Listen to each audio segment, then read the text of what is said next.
Cuba cherche à éviter la crise énergétique, un athlète disqualifié des Jeux olympiques à cause des images sur son casque, et Trump recule sur la lutte au changement climatique.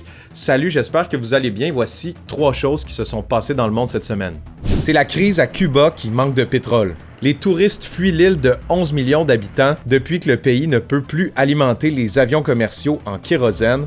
Les centrales thermiques du pays ne peuvent plus fournir suffisamment, ce qui entraîne des pannes électriques qui peuvent durer plusieurs jours. La situation à Cuba s'empire depuis le début janvier. Comme c'est le Venezuela qui envoyait principalement du pétrole au pays, le gouvernement américain a interrompu les livraisons depuis la capture du président Nicolás Maduro. Le Mexique a envoyé 2 navires d'aide humanitaire aux pays communistes. La Russie et le Chili ont eux aussi annoncé vouloir soutenir Cuba dans cette crise. Le skeletonneur ukrainien Vladislav Eraskevich est disqualifié à cause de positions politiques aux Olympiques de Milan-Cortina. Sur son casque, il avait affiché les portraits d'autres athlètes de son pays morts dans la guerre contre la Russie. Mais les règles olympiques interdisent aux athlètes de faire des déclarations à saveur politique. Eraskevich, qui était favori pour une médaille olympique, a déclaré que la décision ressemblait à de la discrimination. Lors des épreuves de luge, Eraskevich a reçu le soutien de plusieurs de ses camarades.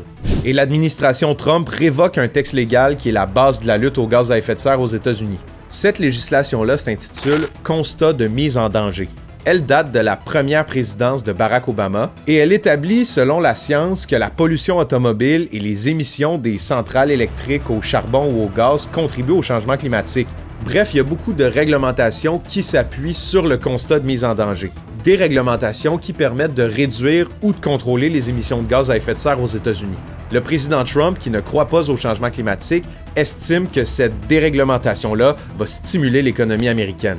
Abonnez-vous pour d'autres résumés de l'actualité comme celui-là. Salut!